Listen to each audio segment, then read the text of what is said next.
सबको जय मसीह की। इस सुबह के समय हम एक वचन अध्ययन करेंगे जो आयुब की पुस्तक 19वें अध्याय के 27वें वचन से है। उसका दर्शन मैं आप अपनी आंखों से अपने लिए करूंगा और कोई दूसरा नहीं। फैनी क्रॉस्बी नाम के गीतकार ने 6000 से भी ज्यादा सुसमाचार के गीतों को लिखा है। उनके पैदा होने के 6 हफ्ते के अंदर ही एक बीमारी के कारण उनकी आंखों की रोशनी चली गई। एक बार एक पासवान ने उनके ऊपर तरस खाते हुए आकर कहा कि आपके ऊपर इतना ज्यादा अनुग्रह करने वाले परमेश्वर ने आपकी आंखों की रोशनी ले ली। जिसके लिए तुरंत फैनी ने जवाब देते हुए उस पासवान से कहा कि क्या आप जानते हैं एक बात, यदि मुझे पैदा होते ही प्रार्थना करने का मौका मिलता तो मेरी पहली प्रार्थना क्या होती? मैं अंधी बनकर ही रहना चाहती हूँ। इसके लिए पासवान ने फैनी से पूछा कि आप इस तरह से क्यों प्रार्थना करना चाहती थी? जिसके लिए फैनी ने जवाब दिया कि जब मैं स्वर्ग राज्य पहुंचूंगी तो जो चेहरा मैं सबसे पहले देखूंगी वो मेरे उद्धारकर्ता प्रभु यीशु मसीह का ही होना चाहिए। फैनी ने जितने गीतों को लिखा था उनमें से एक गीत ऐसा था जिसे उन्होंने केवल अपने गाने के लिए ही रखा हुआ था,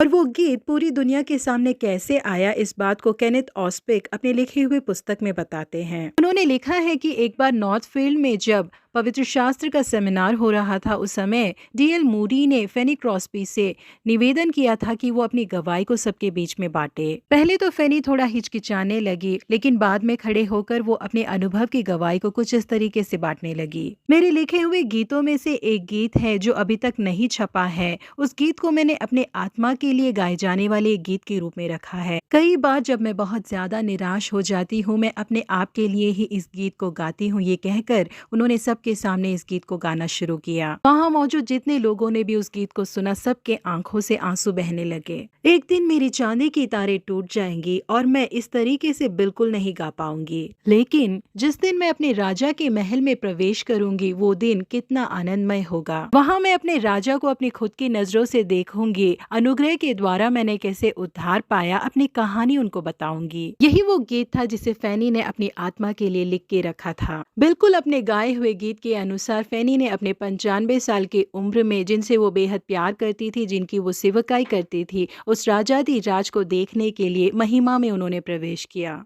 ये परमेश्वर के लोगों, क्या आज हमारे जीवन में ये महिमा का विश्वास है या फिर हमारे जीवन में आने वाले छोटी परेशानी और दुखों से हम पूरी तरीके से टूट जाते हैं? पवित्र आयुब को अपने जीवन में बहुत से धोखों का सामना करना पड़ा, कई चीजों को गंवाना पड़ा, कई दुखों का सामना करना पड़ा, लेकिन आयुब बिल्कुल भी मायूस नहीं हुए। अपने महिमा के विश्वास को उन्होंने बिल्कुल नहीं गंवाया। वो कहते हैं कि मुझे तो निश्चय है कि मेरा छुड़ाने वाला जीवित है और वह अंत में पृथ्वी पर खड़ा होगा, और अपनी खाल के इस प्रकार नष्ट हो जाने के बाद भी मैं शरीर में होकर परमेश्वर का दर्शन पाऊंगा। उसका दर्शन मैं आप अपनी आंखों से अपने लिए करूंगा और कोई दूसरा नहीं। जी हाँ, यदि यही चाहत हमारे अंदर भी हो तो इस दुनिया के दुख तकलीफ हमें बहुत बड़े नहीं लगेंगे। परमेश्वर उस महिमा के विश्वास को हमें भी प्रदान करे। प्रभु आप सबको आशीषित करे। Have a blessed day.